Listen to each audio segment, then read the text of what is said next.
So we'll be talking about the early empire starting in this video. And the early empire came on after the Republic, basically. And so after the murder of Julius Caesar in 44 BCE, a civil war ensued.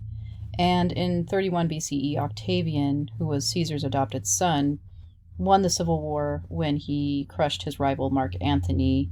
And Mark Antony had married Queen Cleopatra, who was like the last queen of Egypt.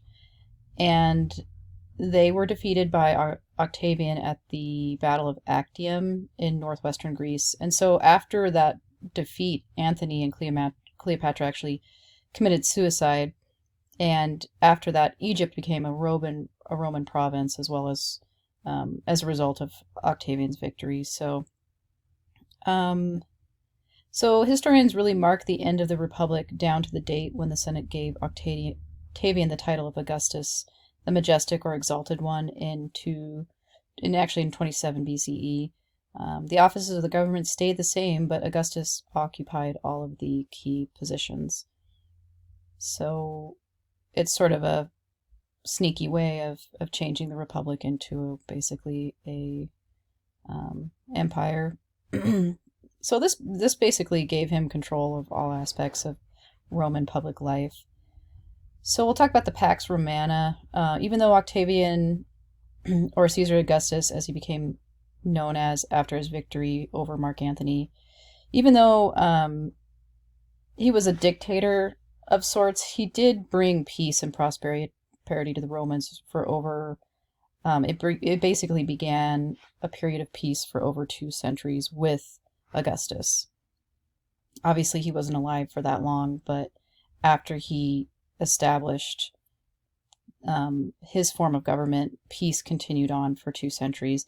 And in his day, it was called the Pax Augusta, which was Augustan peace, but later on it became known as the Pax Romana, which is just Roman peace. And during these 2 centuries after Caesar Augustus began his rule, many emperors after him commissioned public works throughout the empire. So it was a really big time for emperors commissioning public works such as roads, bridges, theaters, amphitheaters, bathing complexes, and imperial portraits with inscriptions describing the ruler's great deeds, which helped to remind the citizens of Rome that the emperors were the source of peace and prosperity. And many of these public works glorified the Roman rulers, but the achievements boasted on these works were actually in little resemblance to historical fact. So a lot of times they were lying. And the Roman emperors used art and architecture to mold public opinion. And it was a really effective tactic for them to use art as propaganda, because obviously I've said this before in another lecture, but it was before TV, it was before newspapers. And so creating works of public art and putting stories on them to support the emperor was very common, and they're using that as basically propaganda to get support from the people. So when Augustus took power, he was 31 years old, and usually the older men in Roman society held the power, especially during the Republic years. Now, during the Empire, though, power was held by this youthful leader who was Augustus, and after Augustus's adoptive father, Julius Caesar, had been murdered by the Senate. Funnily enough, the Senate proclaimed him a god, and Augustus widely advertised himself as the son of a god in his portraits. And his portraits are designed to present the image of a godlike leader who never aged. And even portraits of him made near the end of his life show him as a youth. So we've seen that a lot in Egyptian sculpture of kings. They never age. And the same thing with Augustus. He followed suit. He always presents himself very consistently as young and kind of perfect and strong. So we'll take a look at this portrait of Augustus as emperor from Prima Porta, Italy, 1st century CE. Copy of a bronze original.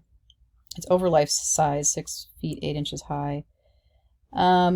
So this is a statue of Augustus. It shows him as emperor, standing like the Greek sculptor Polycletus's Doryphoros, which is spear bearer.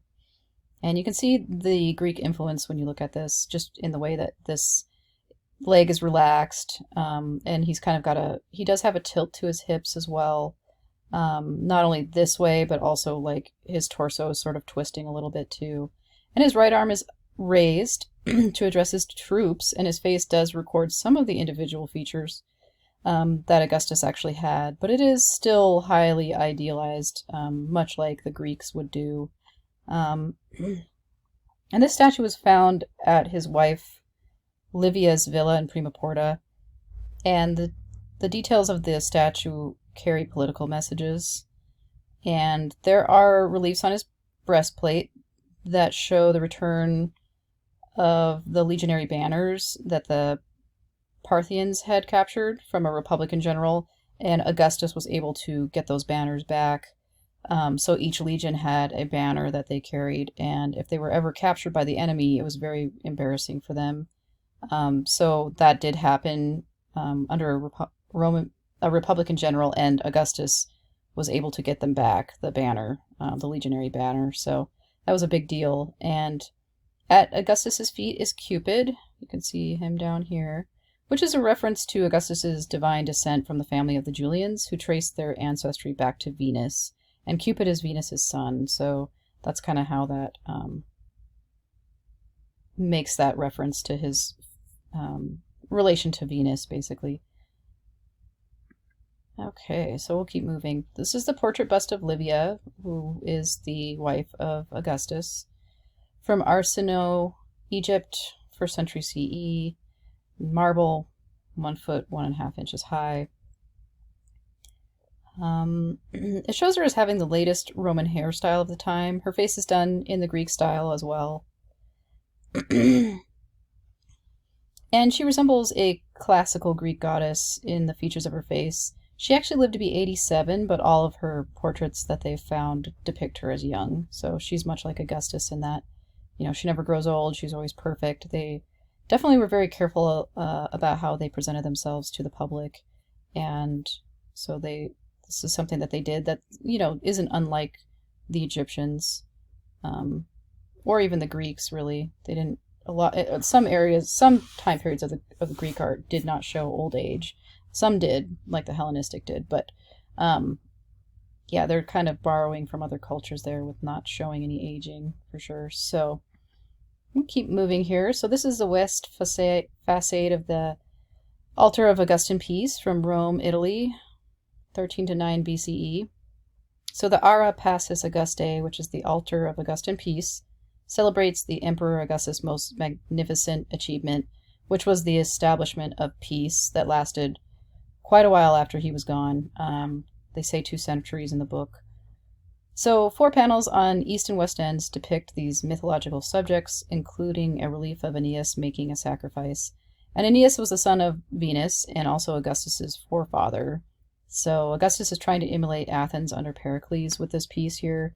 We will get a few more specifics on how he's actually emulating Athens with this altar here. So this is just what it looks like on the west facade. And as you can see, there's this central staircase that goes up, and it's on a podium. So it does have a little bit of like an Etruscan vibe to it because of that.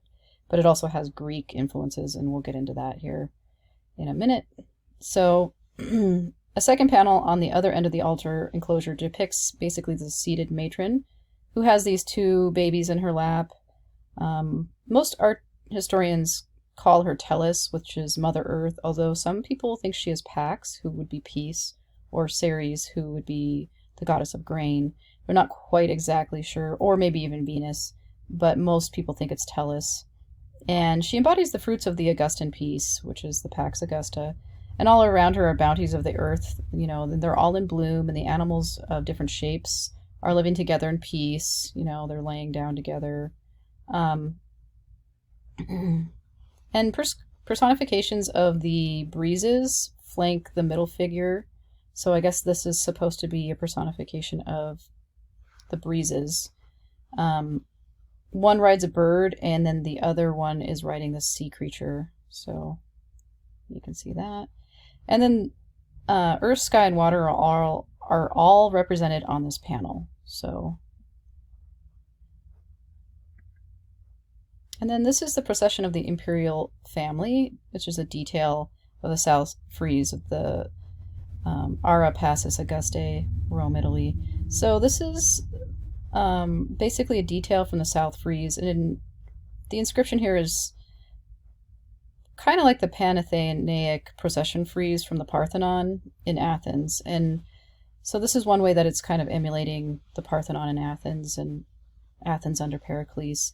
Augustine, even with his portraits, was trying to present his order as a golden age, equaling Athens under Pericles, which is when the Parthenon was built. And unlike the Panathenaic procession frieze, this frieze shows a specific event. So the Panathenaic procession frieze showed an event that happened every 4 years. This frieze here on the altar of Augustine Peace actually is showing one event that took place in 13 BCE, and it's basically the inaugural ceremony, and it does depict actual people in it as well, not just general representations. And the children are, you can see them restlessly tugging on the robes of the adults, and children are included in this frieze, and it's kind of unusual. But during this time, there was a serious decline in birth rate among the Roman nobility, and so a series of laws were decreed to promote marriage and raising children. So this is, Augustus kind of putting that into his agenda, into his political and social agenda, the fact that he did have the artist put in these children. Just checking to see how much